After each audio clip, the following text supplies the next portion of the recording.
Look, y'all, I don't know what season this is. All I know is we are back to school, which means Education Unleashed is back to work. Let's run it. KTTV, giving you what you need.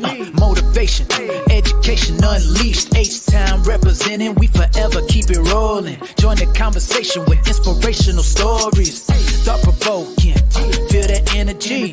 Kendrick Thomas aiming to lift the community. True indeed, tune in, come and see.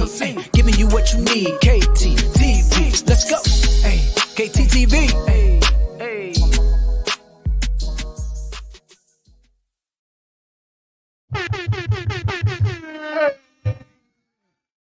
What it do, KTTV? This is KT, and I'm coming at you live with the first episode of the season for Education Unleashed. Look, y'all, I pre-recorded this first one because my guest tonight, Dr. Mays, is a very busy man, so we wanted to make sure that we get locked in for the first night, first week back. Teachers are back in the building. I would have it no other way than to have the superintendent come on and drop us some good jewels to get us prepared for the year. So make sure that you stay tuned for tonight. It is going to be a great episode. We kind of talked about the goals that he wanted to have in place for the district going into the third year. Gave a few shots out to people in the district. So good night with the interview. Like I say, we will run that a little later in the show.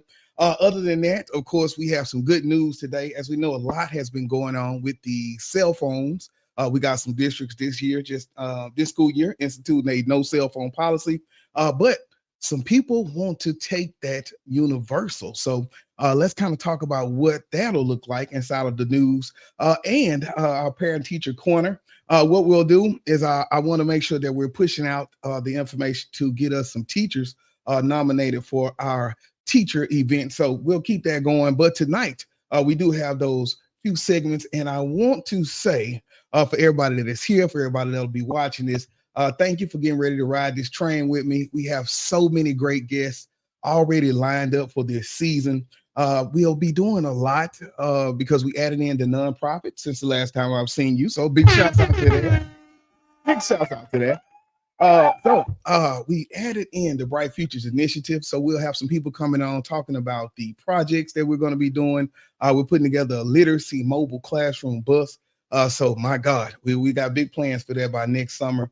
Also, I'll be kind of doing more on the book. I've been doing some speaking engagements. I was able to speak at TEPSA since the last time we talked. We did HAPSI. We got TAPSI coming up. We got NAPSI coming up. We'll actually be doing the podcast live. So looking forward to that as a session as I talk to Black men and leaders, kind of talking about the work and how important it is to make sure that we stay ahead of the game as we stay competitive in our roles. So much information coming at you this season. So many great guests. Just make sure you stay tuned in, stay locked in. If you have not, make sure that you subscribe because we have something that's going to be great if you are in education. All right, so I guess without further ado, let's jump into our news for the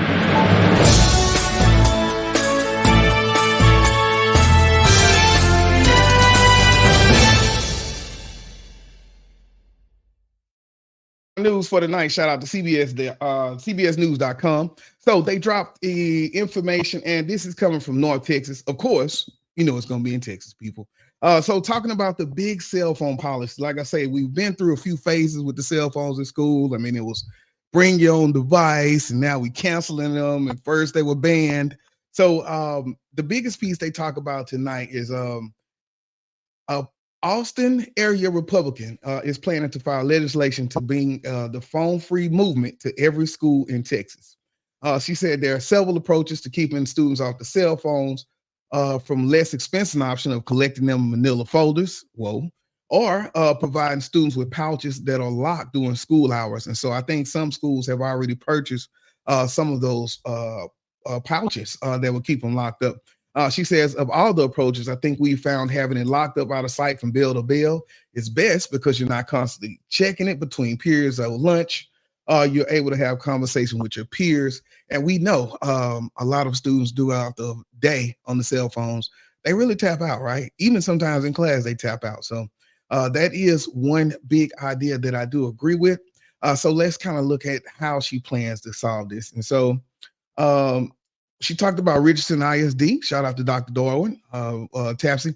They surveyed teachers after the first year and found 100% approved the move and said the pouches had given them more time to teach.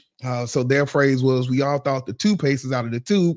We don't know how to put it back in, but with some good evidence and strong leadership, these school districts have been able to prove it's not possible. No, it's possible. It's so needed. So, like you say, a lot of the people were with, okay, we're moving to technology. We got to integrate. There even was an interview in here with somebody from Poland, right? And so Brainly is his educational company. And he's still saying, no, let's not take them away. Let's put them back in. Let's integrate them more.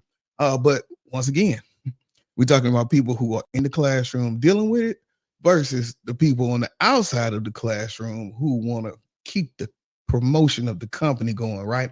So looking at those pieces, and of course, people on the ground who are getting that experience should trump every time. And so she's saying learning the responsible use of technology will serve them far better into the future than straight up banning it and saying, you know, you'll get this back when you're an adult.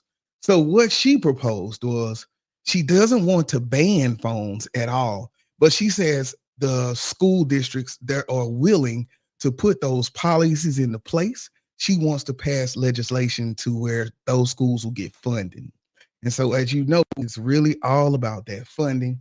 And this could be a way for a school to get some money if they're in a bad place, right? We say we put that ban, the legislation go through, and they allow us funding to put those type of things in place or for whatever that can go for. And so she's saying that she's already getting support from bipartisans, so both sides of the aisle, for this plan. And so we'll see what happens. And this came out yesterday. It was a news segment. So we'll see what's the plan and what she has for us as we get ready to do cell phone freeze after telling everybody they could bring their cell phones. All right, so let me know what you think about that. Drop me a comment. Leave me a message. Is your school district going cell phone free? All right, so now what we'll do, we have the man of the hour coming up. So I'll take a quick break. And then when I get back, we will have our interview with Dr. Anthony May. You see the drip, yeah, I'm fitted up. Hop in my car and the giddy up. Secure the bag, yeah, I get the bus. Pick it up, pick it up, pick it up. You see the drip, yeah, I'm fitted up. Hop in my car and the You see the drip, yeah, I'm fitted up. Hop in my car and the giddy up. Secure the bag, yeah, I get the bus. Pick it up, pick it up, pick it up. You see the drip, yeah, I'm fitted up. Hop in my car and the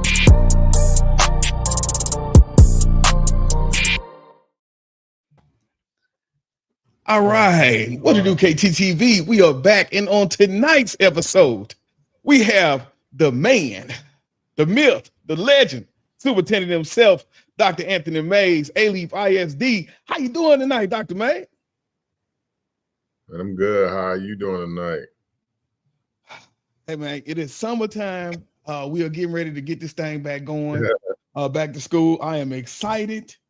Second year, Ms. Lewis in the building. So I'm looking forward to, new beginnings.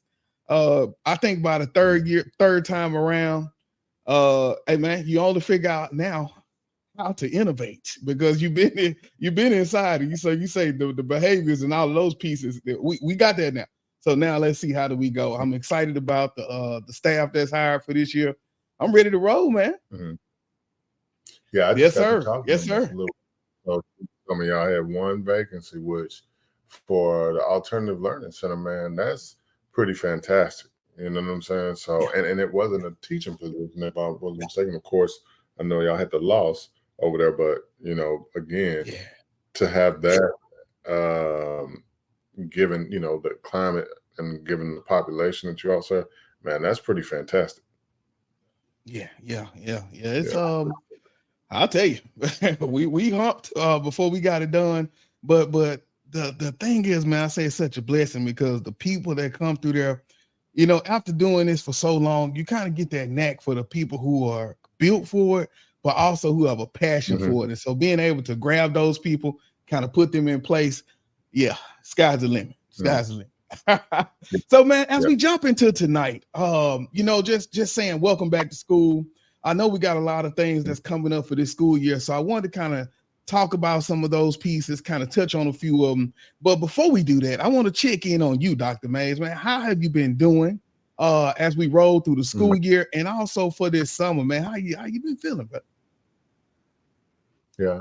So I feel blessed more than anything. I was talking to Dr. Price today about that, just really trying to soak up every moment of, man, just this leadership ride. You know, my daughter turned 15 yesterday. And so it's a surreal moment, right? Just kind of watching them grow and change. And of course, you know, she's here in an A-League school, but just watching her evolve. And for me as a dad, that's exciting, you know. So like you said, no, I don't get all of the breaks and the vacations that, you know, some of us may be able to take advantage of, but you know, just being present and being in the moment is reinvigorating in itself sometimes. So I feel good, man. You know, I feel good. You know, you're trying to take care of yourself, but I feel good. I'm happy to, you know, continue to be a part of the A-League team, and I'm excited about what's to come. Yeah, now last year, if I'm not mistaken, that was the first full year. Yeah, that was the first full year, man.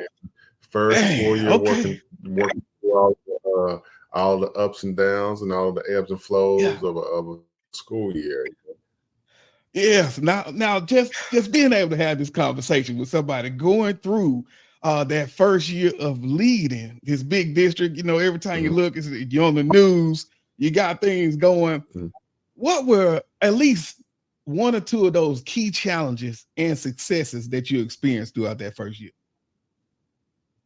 Yeah, you know, that the key challenge for me continues to be our budget, right?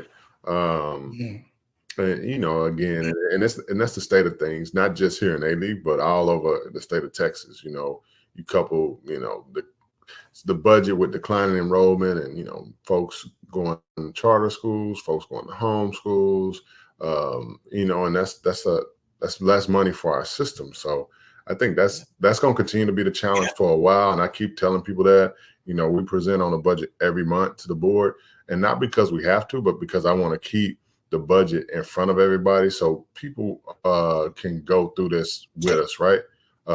That continues to be one of the biggest challenges. You know, of course, you know, I think for us completing a like a full year, man, it was like seeing all of the planning work come to fruition. And when I talk about stuff like that, I'm talking about like stuff like the Taste of A-Leaf, and being able to go out there and be with the community and see how good the community felt about being able to celebrate the diversity that we have right here in A-Leaf. So I'm looking forward to stuff like that growing from year to year, and people taking more advantage of it, and us just all being together and having a good time. Yeah, man, that Taste of A-Leaf, it was you know, being the host, it was a few times I was like, oh, okay, it's close right here, but they would pull it out and everything would come out clean and unscathed. And so yeah, that was such an awesome experience. You know, you think about all the planning that we did in the back end, having those meetings, Zoom meetings, until finally that day when everything just come into play. The fashion show, so so much going on, man. That was awesome, brother. And if you say one success, like you said, that was that A-Leaf show, and I agree with that, man. But I would say another success, man, was just for me watching you be you know, so visible, man. I know in and out, day in and day out, it was always new challenges, always something. Like Murphy's Law was in full effect, I'm pretty sure. But to see how you was able to move, man, and you, regardless of what was going on, you could not tell, because when you were there on the campus, it feels like regardless of whether it was on social media or it was in person, you were in the moment, right? And so regardless of what's outside of you, man. So I would say, man, thank you for just having that model, brother, of us to be able to see another Black brother, man, run it like that. Yeah. Now, man, again, we have great people here in A-Leaf. You know, shout out to Chancellor Terry for, you know, picking up that lift and being able to sit down and just collaborate with people that's like-minded and want to see great things happen here in Alief. Because like you said, man, y'all doing the Zoom meetings, y'all pulling in the student groups, y'all got, you know, people out here going and do outreach. You know, I get a chance, of course, to talk about the vision of it, but you all go out there and execute, man. And then, like you said, the day is so special because you got all these different nationalities represented right here in this part of Houston to come out there and just do their thing and show you, like, this is what we're about, whether it's food, whether it's dance, whether it's song, like, this is our culture, this is us, let's celebrate. Most definitely. And as we talk about that culture, we know the importance of building that positive school culture, campus culture, just out through the district. And so are you taking any new steps this year to ensure that we remain or even become more supportive and inclusive for both the students and the staff? Yeah. So I think that, you know, that's one of those things that's ongoing, right? Like, you never just arrive at the place. I think that it continues for me to always be about leadership, right? So whether it's me or a campus principal, we just talked about it with Principal Lewis over there, doing what y'all doing at ALC, which again is phenomenal, to not have a high level of turnover, given the challenges that I know y'all see every day. Like, that speaks to the culture, right? So it's about, you know, and I'm not in the building with Principal Lewis every day, but, you know, I imagine how she moves through that building and how she interacts with you all, how she engages you all, how she engages parents, how she engages students. And so it's about having that at every corner, you know, every corner of Alief. So every campus got to have that type of leadership. Every department got to have that type of leadership where we just taking care of one another, and making sure that we listening to one another, and that we taking, you know, some of the ideas that come organically from just sitting down and collaborating and making, whether it's the respective department or the respective campus or Alief as a whole, just the best place that it can be. Yeah, most definitely. That's gonna the process is just gonna keep taking place. Yeah, and with that, and when you think about putting those people in place, I know last episode we talked a little bit about mentorship and the importance of those type of initiatives and programs. Since then, have you all looked at any new initiatives or mentorship programs that y'all will be rolling out this year for either leaders or teacher leaders? Anything special? Yeah, so of course we have our AP and principal pipeline, right? So that is something that's already existing. For us, we started with Engage to Learn this past year, and when I say Engage to Learn, it's really about, like you say, coaching. It's like, you know, not everybody positionally, you don't have to be a principal or an executive level coach to be able to provide a framework for helping somebody accomplish their goals. So the Engage program allows for all of us to be able to sit down and have somebody that serves like an accountability partner, right? So different people are in that program. We saw a lot of people benefit from those programs. Last year, we saw Mr.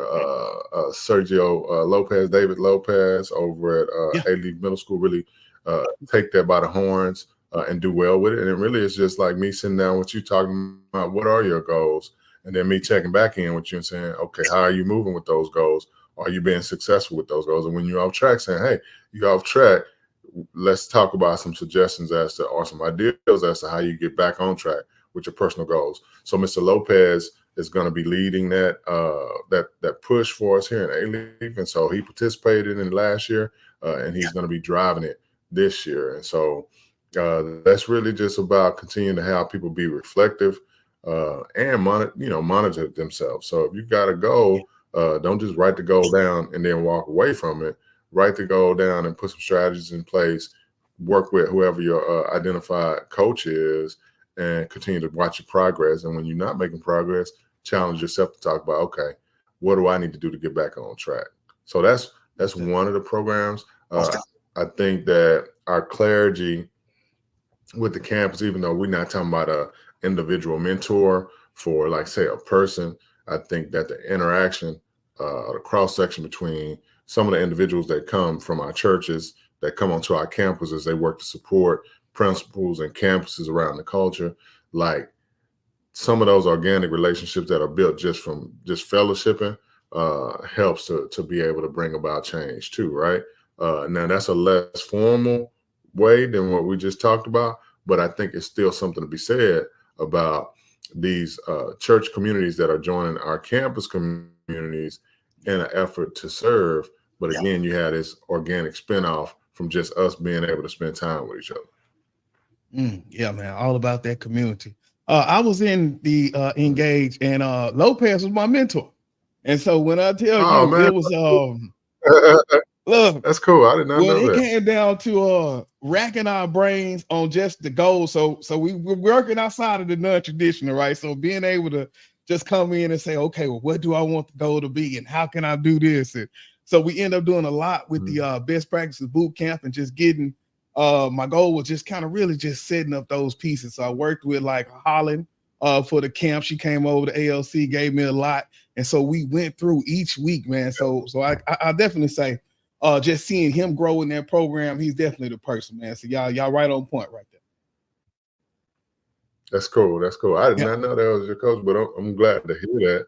And I'm glad to hear you recognize or familiar with the program and were able to take advantage of it. Because, you know, my thing is, man, even in the role that I'm in now, you got to have these thought partners that kind of, okay, how is this going? Okay, let's revisit this. You know, you got to have somebody that participates in that process with you, because it helps you continue to improve, right? You know, and continuous improvement is a philosophy that I always personally try to operate with. But just having that thought partner that knows what you're trying to do is helpful. Most definitely. It was so many weeks to where I would get stumped, and I said, well, man, we got this going on, or it's just so much. And so he just tell me, okay, well, let's step back, you know, and so you don't have to go from 0 to 100. Let's go 0 to 25, 0 to 50, as long as we moving forward. And so a lot of that was, and it was fun watching him being coached while he was coaching me. Yeah, man. Now, man, it's a good domino effect. You know what I'm saying? And we all get better from it. What they say, feedback is the breakfast of champions. Yeah. So now, as we begin the new academic year, you know, so much schools just dropped. We got a lot of new leadership in place. As we look at that plan for this year, what are some primary goals and priorities that you set for the schools and the staff? Yeah. So, you know, we just pretty much finalized our strategic plan, right? We went through all of that last year of gathering feedback from our community, gathering feedback from principals, gathering feedback from students. And so we landed on our 5 pillars. And so our 5 pillars are student achievement, world-class employment, safe and secure Alief, organizational strength, and Alief community. And I know you've seen the strategies kind of unfold with most of those, right? So if we talk about organizational strength, right now, you know, we have our budgetary challenges. So we're having these conversations with our board about a possible VA TRE.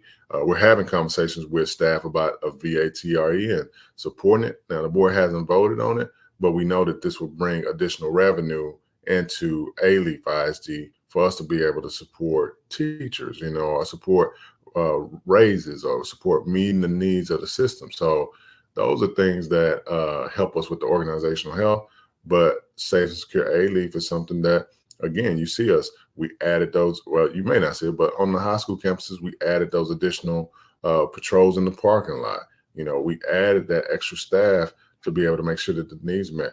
You see our police officers riding around with some cars, some new vehicles. We want them to be in reliable vehicles. So when we do have challenges or issues, they can get from one emergency to another easily. So, you know, we're trying to make sure that we take care of things. You all have, I don't know if you've already gotten it, but your new emergency buzzer that allows people to, you know, wherever you are in the building, to be able to alert and say, hey, we got an issue here. And that, you know, people that are there to help support you and keep you safe know that, hey, we need to get over to that campus immediately. And everybody will have one of those. So within each one of those pillars, we have a lot of different strategies that we're working. Student achievement, of course, being first and foremost. And so that's just work that's ongoing. We know that we got to continue to make sure that our students are getting exposed to rigorous learning opportunities in the class. And so, you've probably been a part of that work, but we got people all over the district that are like super intelligent, that are also engaged in their work, and we're going to keep rolling that ball up the hill. Yeah, most definitely, man. I think about big shouts out to a lot of my friends from Hicks, who just got picked up this year. Instructional beast, man. So I'm really looking forward to the school year that they're coming through with between Maturo and Jones and Morgan and all those people who are coming in. And so man, we was a tight band over there at Hicks, and so I know that they can move the needle. So looking forward to that as we do keep that academic importance at the forefront, man. And so what I was thinking about when you was talking about those pillars and just being out was the MVP award. When we talked about that award and you would pull up on people, what were some of those reactions that you got, man? And what, as your first year coming in, what brought that award on to say, I'm going to go out and do this myself versus delegating? And what's coming up for the new year? Any new awards that they're looking for? You're just going to keep that one going strong? No, the MVP award, we're going to keep going strong. Now we're going to, of course, change our package, because it's like, I think, we came in with one iteration and we ended up, of course, strengthening what we had, and we're going to, like you say, continuous improvement is what we always try to do. So we're going to try to improve the MVP recognition for each person. But, the ideal conceptually, and we talked about, it's like, hey, you want people to feel special. You want people to feel celebrated, and you want people to feel recognized. And man, it was always cool for me, because, man, the people wouldn't have any idea that they were being recognized. So of course, a lot, sometimes tears and snot bubbles, you know what I'm saying? So because of their colleague wanting to lift them up and celebrate them, and them not knowing how much people around them value them, which again, we want to make sure that, man, everybody across every organization is recognizing individuals within their team, just to lift them up, you know what I'm saying? Because sometimes, man, that pat on the back is better than $1, but it's like we need to be able to pass those out wherever we can go. So we're gonna keep doing it, man. We're gonna keep on doing that MVP. Yeah, and so that's the and so just thinking about the importance of the academic push that's going on, how we celebrate, because that, I believe, that is the biggest piece to that small turnover for us. Is like those peaks and valleys, right? So when it's high, right, we celebrate, but we reminding people at the same time it gets low. So we want you to enjoy it. And then when it's time to dig in, we do dig in. So with that going, I know we got I know they've been doing like a lot of the specialist camps, getting ready for the lesson plan and everything that's rolling out. Have you been able to kind of peek in on those meetings? And what are your thoughts on kind of turning that new page and having specialists doing, I guess, a different role in a sense? Yeah. Well, I mean, you all up in the know, huh? So the specialist so the specialist is a critical role, and my point, whether we're talking about specialists or coordinators on the curriculum side, we recognize that, man, we gotta make sure that we get stronger with that piece, because that is, one of the primary linchpins when we talk about growing capacity of associate teachers, or growing capacity of different content teams. And so I told the specialists, even as we said and we met, because they were all worried about specialists leaving. And I said, no, the specialist is a good thing. We want to maintain it, but we got to make sure that we're getting an ROI. That return on investment is something that we're talking about with everything. So if we're going to invest in specialists, we need to make sure that our specialists are getting, the training that they need, make sure that our coordinators are providing the guidance and support that they need for specialists, so that, those specialists can go in and take care of teachers, so then teachers can take care of all of the students. And so that's what we're focused on this year. That's been part of the feedback as we've talked to principals, as we've talked to our executive team. I think everybody recognizes that there's room to grow on this curricular side, and supports that we need to have in place. And so, man, we're gonna make sure that we're doing that. Yeah. And I was looking at I went to a training, and we were talking about so let's say the specialists, they're doing a lot of work with the lesson plan. And I remember at one point it was like, okay, well, let's plan. And everybody come with their pieces and you just take it and you never really look at it until it's time, right? And so, okay, that gets us nowhere. But it was an internalization process of that lesson plan that I was able to see. And I said, I think this was it. As everything, you got to kind of pull it out, kind of work through it. But I believe that internalization plan is what's needed to kind of bridge that gap from us meeting for that 1 hour to that special delivery that it's going to take to really move the needle of those students in the classroom, man. So I agree, man. On and up with that work, man. Yeah. And like you say, we never arrive, man. It's going to always be something, right? And I think to your point, it's just recognizing that you're going to have peaks and you're going to have valleys. That's the work, right? So like you said, when we're in that peak, we get it out the mud and we do what we need to do to move on and get to the next, you know what I'm saying? When we get out that valley, do what we need to do and get to the next peak by working hard, and that's the cycle, right? It's a continuous cycle. We're gonna have our valleys, we're gonna have our peaks. Yeah. Now, another big piece of that budget is, as we move in, I was looking at a district the other day and they said, well, we got so many new computers coming in. We just moving to one-to-one tech and all of those pieces. And for us, I know that has always been at the forefront of the district. So as we look this year coming up, are there any innovative practices or technologies that we got integrating for school operations or curriculum this year that you noted? Not so much with school operations. Like I said, it's the bigger push and thrust has been on the safety, right? The technology on the school safety side. I think for us, it's continuing to make sure that we got good, strong systems for, our one-to-one opportunities, because we have computers to offer one-to-one. Like we pay for insurance for students to have computers. So we need to make sure that we're leveraging what we have, right? Because there is an opportunity for students to have a device. And I hate when I walk in the classrooms and I see students using phones when I know that we've made the investment in computers for those students. So just trying to figure out what systems need to be cleaned up so that every student that walks into those buildings can get the opportunity to get the necessary technology to leverage it and go out there and do what they need to do academically. Yeah, most definitely got to get that technology. I was looking at a few schools, and so everybody, I remember one time it was BYD crazy, right? And then people started doing too much on the telephone, so then they started pulling it back. And so now I was looking at a few schools said, well, we're going to have students drop them at the door, and so have we thought about something like that? Or I know for us, look, we don't have that problem. We just don't. But on main campuses, how's that working for this year? Yeah. So, it's one of those things Dr. Queer and I have been talking about it and keeping an eye on it and monitoring it. It's one of those things where, like you said, it's not an issue on your campus. So I would ask you, why is it not an issue on your campus? Because it's not there. Why not? Hey, because it's part of that rule, part of the rules where we got to keep everything streamlined.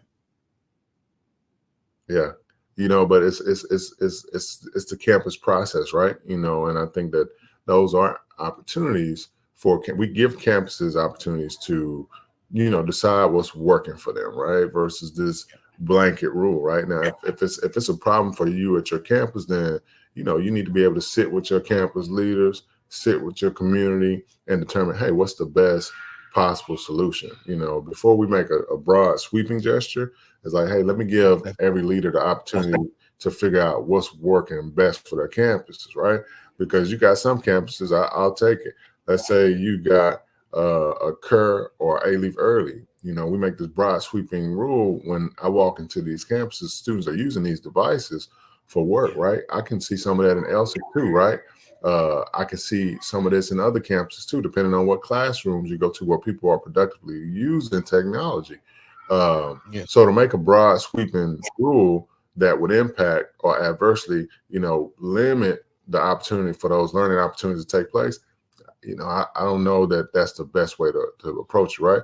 Now, again, if a campus sees fit and says that this is problematic for my campus, then we'll have that conversation and we'll figure out how we can support those respective campuses. But I mean, you got some campuses that use technology every day, and they use it in a good way. Mm-hmm. You know, Most they definitely. use it in a good way. Definitely. Yeah, I now as we get ready to start landing this plane, one of the pieces is self-care.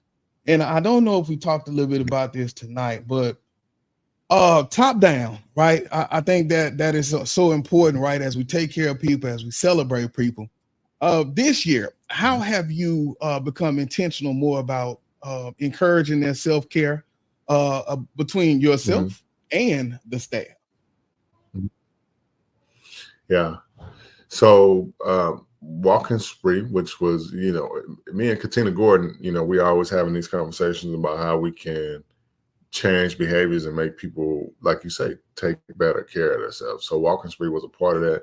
We're having conversations now about a company barbecue that we want to be able to host, and this is about environment, right?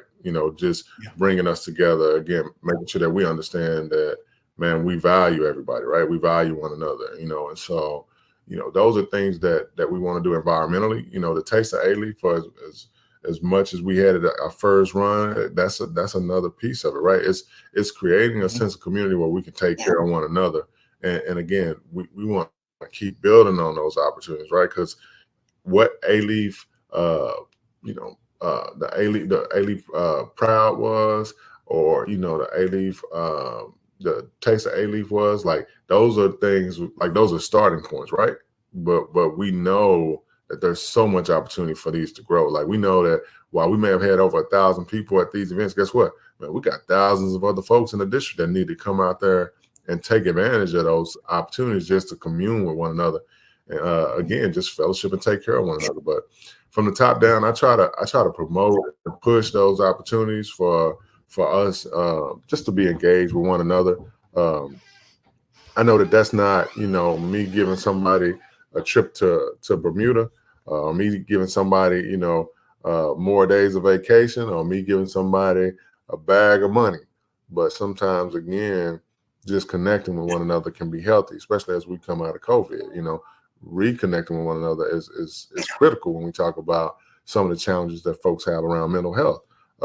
Sometimes a good conversation, a good sit down over, a plate of food, a good just opportunity just to talk with somebody about whatever you may be going through and hear whatever they may have gone through, so they can share, hey, this is how I manage that.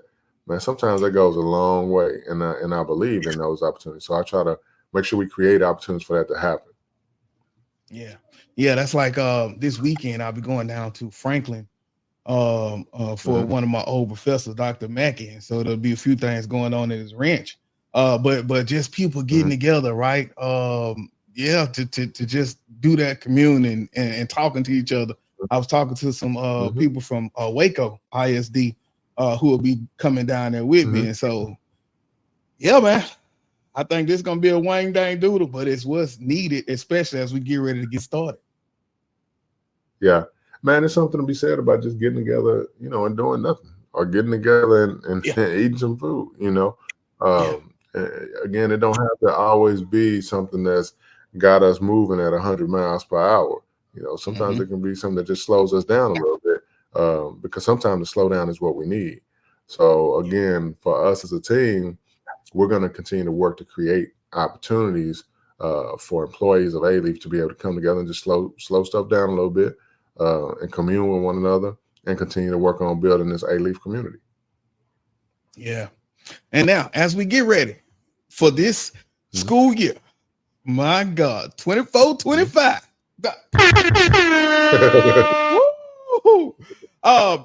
What are your hopes and expectations for this academic year? Or either we kind of covered that. So if you had anything to put in on top of that, but what message would you like to share with the fellow educators as we embark on this 24-25 journey from the superintendent? Yeah. So one, just piggybacking off of kind of what we just said, take care of yourselves, take care of one another. Education is hard work. but people been doing it for years, right? And so we ain't gotta harm ourselves because we can't find balance, right? But we know that there are kids relying on us to support their future opportunities.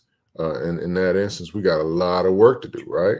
We got a lot of work to do. When we think about 35% of our kids reading on grade level at the third grade, we want to make sure that those students get a chance to grow in their ability to read, right? When we look at students that are in the juvenile justice system, 85% of those students are functionally illiterate, right? So we know it's something to be said about what we can do for a student that can learn how to read in our schools. Like, we can get them out of the criminal justice system, right?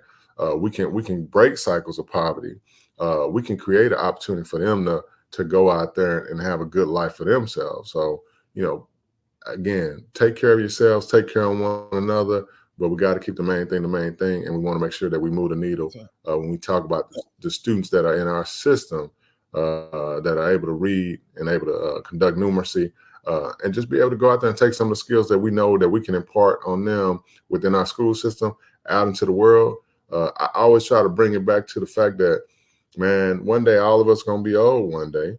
And these young kids and students that we're supporting in these classrooms are going to be our caretakers and our leaders and our policymakers. And they're going to be running this world and this country, right? So when we think about that day, what do we need to get them today to make sure that they are well prepared to serve us and serve us well? Because, one day we ain't going to all be able-bodied like we are now. And we're going to have to be relying on our students and these kids to keep us all moving. Yes, sir. Yes, sir.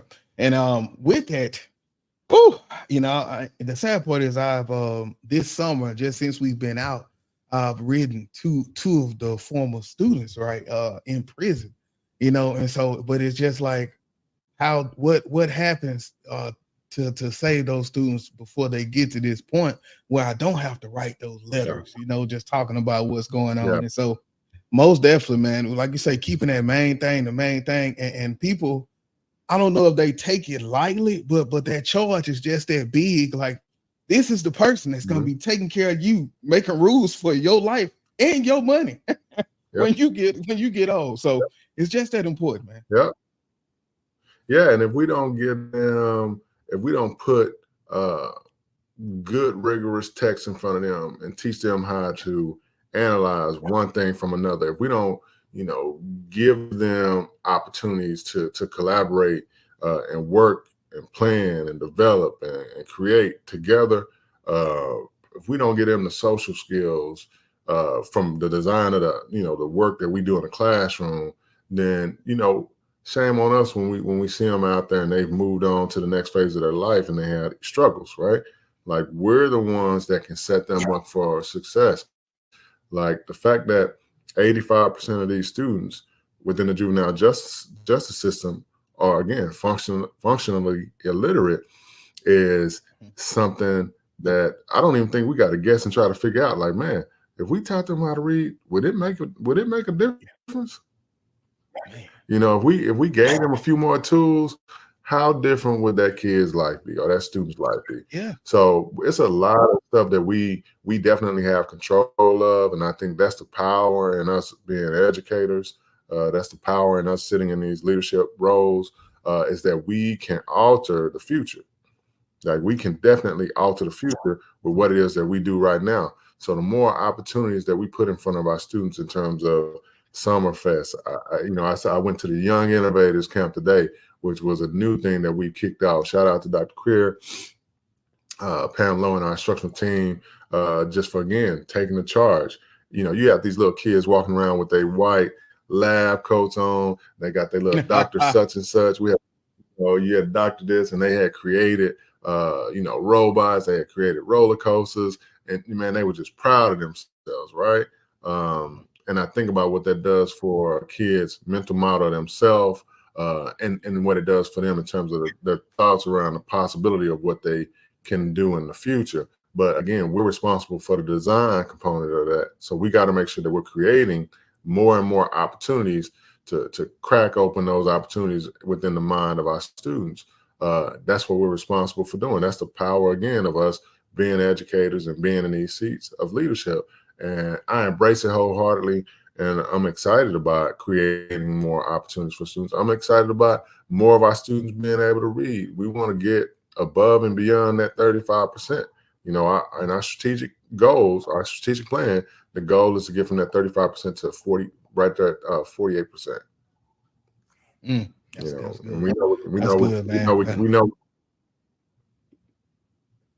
Oh yeah, we can do it. Yeah, we can do it. Like I say, one team, one goal. Everybody, let's get on board and move, regardless of where you at. You know, everybody got a role to play in this thing. And so I think if everybody stay in that lane and keep it rolling, we'll all meet up on the promised land. Yeah. Yes, sir. Yes, sir, man. Well, I think that'll do it for us, Doc. I appreciate you once again taking some time out. I'm looking forward to the 24-25 school year and the leadership that you have going. Let's keep it rolling. Today is a holiday, so I want to say happy June 27th to you as we get it going. Hey man, and that's it, man. Doc, I want to say thank you, man. I look forward to always having this time, and thank you for reaching out and just coming on, man, so we can just keep this thing going, keep everybody abreast. And the season one, the season opener, we're gonna put this out there, man. Man, I appreciate you. This is year 2 that we've gotten a chance to sit down together. Yeah. And so I'm looking forward to year 3. Yes, sir. Yes, sir, man. Well, I appreciate it, Doc. You have a good one. I know the work, have a great Friday tomorrow. The work is about to slow down for you, at least for the weekend. I'll be out there in Franklin, and I'll enjoy myself for you, man. Yes, sir. All right. Thank you, Doc. All right, y'all. We will be back. Y'all make sure that y'all keep it locked.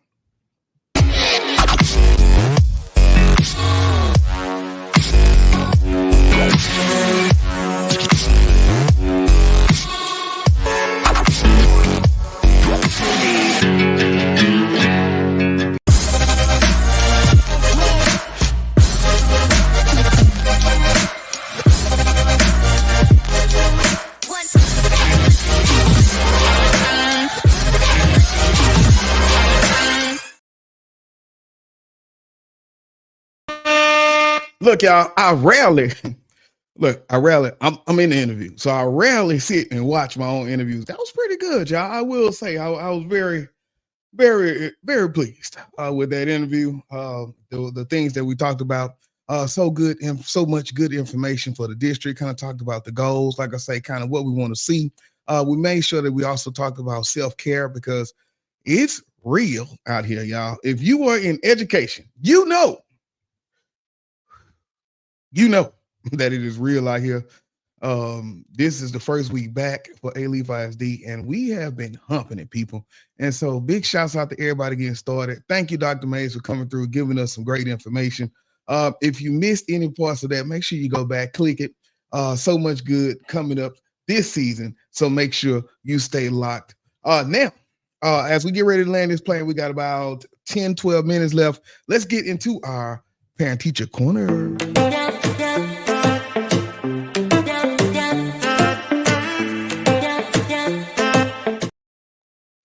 All right, welcome to another episode of the Parent Teacher Corner, where we bridge the gap between the home and the school for a brighter future. Bright Futures Initiative, as a matter of fact. And today we're diving into a topic that's at the heart of every successful school year. We're at the beginning of the school year, people. Let's talk about what the effective communication between parents and teachers look like. Now, we all know it's important to stay connected to the child's education, but let's face it, life gets busy. With work, we got after school activities, everything else on our plate. Sometimes that vital communication between parents and teachers can fall through the cracks. Today, we're going to talk about why this communication is so crucial and how to make it happen effectively, and some practical tips you can start using right away. So first, let's talk about the why, right? For all my green people, why effective communication is the key. Studies show that when parents and teachers work together, students are more likely to succeed. They're more engaged in school, they have better attendance, and they often achieve higher grades. But beyond the academics, strong communication also helps build a supportive community around the child, which can boost their confidence and the emotional well-being. And we know how important that is as we look at the phones and what social media has going on, right? Well-being is very, very important for emotion. Now, how do we make this communication effective is the question. It all starts with setting the right tone. As a parent, approach conversations with the teacher as a partnership. You both want what's best for the child. So it's important to listen actively and share openly. And teachers, remember to be approachable and transparent. Remember to be approachable and transparent. Make sure parents feel welcome and valued in your conversation. So, what I want to go through is just a few practical tips for both parents and teachers to enhance that communication. So, the first thing, and a lot of the times this is worked into the system, but regular updates. So, parents, don't wait for report cards or parent teacher conferences. Reach out periodically to check in on your child's progress. Teachers, consider sending out regular newsletters, or you can do emails to keep parents in the loop about what's happening in the class. As we just got through talking about with Dr. Mays, use technology, right? So tools like your email, class websites, apps like Remind make it easier for that connection. Parents, don't hesitate to use these platforms to ask questions or share your concerns as well. Teachers, keep these communications open and accessible. I know it is very important as an educator to protect their personal time. So a lot of the times that look like turning those notifications off at the end of the day. But, we all have those times. So parents, please be respectful of that as well. Next step would be proactive. If you sense a potential issue, whether it's academic, behavioral, or social, address it early. A quick chat or email exchange can prevent small problems from becoming big ones. Respect each other's time. We're also busy, so be mindful of when and how you communicate. Quick, clear messages are often best, not the book. And then more in-depth discussion is needed. Schedule a time that works for both parties. Please, I'm not reading the paragraph. We just call me. Just call, right? Email me. Let's do that. Let me know. I'm used to reading stuff there, but on the phone, I got my glass. Just call.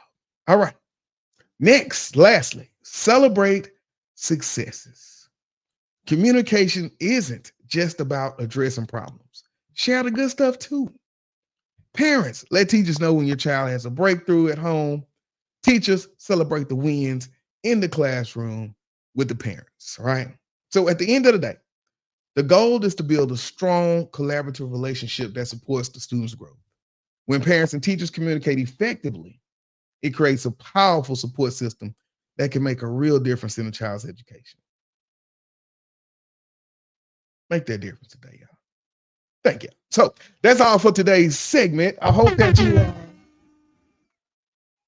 I had got excited. I hope that you know a little communication goes a long way in helping our kids succeed. If you have any questions or any topics that you'd like for me to cover in the future, please drop them because this is such an important part, because I wanted to make sure that this podcast is for educators, but as well as having something in for the parents, because we always want to bridge that connection between parent and educator. All right, that will do it for that section. We'll take a quick break, and when we get back, we'll get ready to close this thing out, y'all. Keep it locked. I can't get to the commercial.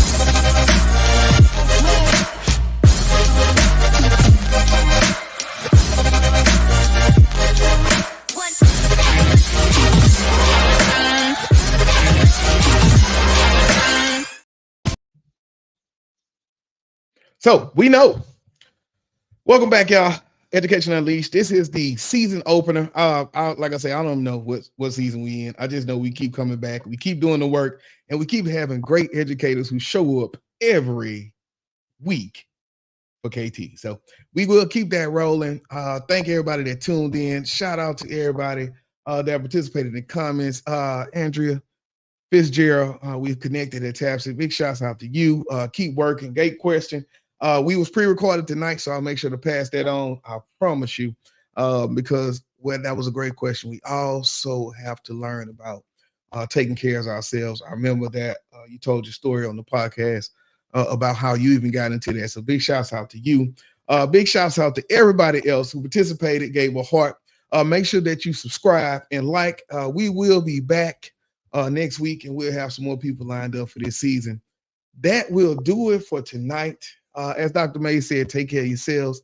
Take care of each other. First week is almost in the book. Big shouts out to every teacher who made it back this week, and the ones who are, hey, trying to get it going. We can't be on survival mode in week 1.